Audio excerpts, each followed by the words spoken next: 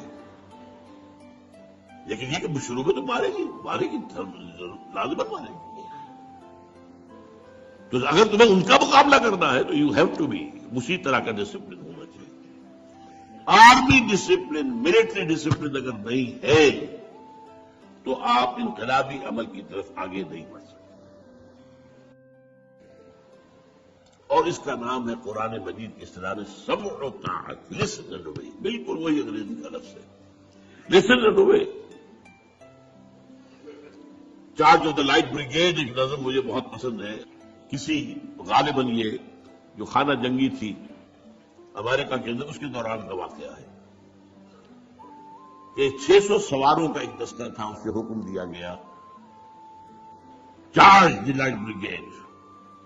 یہ light brigade جو ہے چارج کرے، حملہ کرے. اور انہیں معلوم تھا cannons to left of them, cannons to right of them, cannons in front of them. اس میدان کے داہنی طرف بھی توپیں لگی ہوئی تھی، بائیں طرف بھی توپیں لگی ہوئی تھی، سامنے بھی توپیں تھی. والیڈ اینڈ تھنڈر، توپیں جو ہے وہ گولوں کے بوچھار کر رہے ہیں، اور تھنڈر جو گولوں کی توپوں کی آواز ہوتی ہے. تو خیال یہی ہوا کہ سم ون ہیز بلنڈرڈ، کسی نے بڑی غلطی کی، بڑی غلطی کی، بڑی غلطی کی. But there's not to reason why, there's but to do and die. So into the valley of death rode the 600. 600 خط. آرمی اس کا نام ہے. اس نظم جماعت کے لیے قرآن مجید نے سمع و طاعت کی اصطلاح استعمال کی. البتہ اس میں تربیت کے دو آتے ہیں مرحلے. پہلا مرحلہ کیا ہے؟ No formal organization whatsoever. You have come to believe in Muhammad sallallahu alaihi wasallam that he is the messenger of Allah. You have to obey him. That's all. ایمان کا تقاضا، یہ ایمان بالرسالت کے اوپر ہے کہ جو نظم قائم ہو رہا ہے. وہ تو معصوم ہے. ما ينطق عن الهوى ان هو الا وحي يوحى وما ارسلنا من رسول الا ليطاع باذن الله واطيعوا الله واطيعوا الرسول واطيعوا الله واطيعوا الرسول فان توليتم فانما على رسولنا البلاغ المبين. تو پہلی جو اطاعت ہے سمع و طاعت، وہ کسی فارمل بیعت وغیرہ کا ذکر نہیں ملتا ہے، بلکہ وہ صرف ایمان کا لازمی تقاضا، حکم ماننا، سمپل. فطری لوگ تھے، اس کے بعد آگے انہیں کوئی اور دلیل کی ضرورت نہیں تھی. یہی وجہ ہے جو بہت ہی نازک مرحلہ آیا تھا غزوہ بدر سے پہلے. حضور نے جب ایک مجلس مشاورت منعقد کی ہے اور صاف کہہ دیا دیکھو مسلمانوں، ایک لشکر شمال سے آ رہا ہے، لشکر نہیں قافلہ، اور وہ مال غنیمت سے لدا پھدا ہوا، مال تجارت سے. اور اس کے بعد محافظ بھی تھوڑے سے 40-50 سے. ایک لشکر جنوب سے آ رہا ہے، کیل کاٹے سے لیس، اور اللہ کا وعدہ ہے کہ ان دو میں سے ایک ضرور تمہیں دے دے گا، تمہیں فتح دے گا.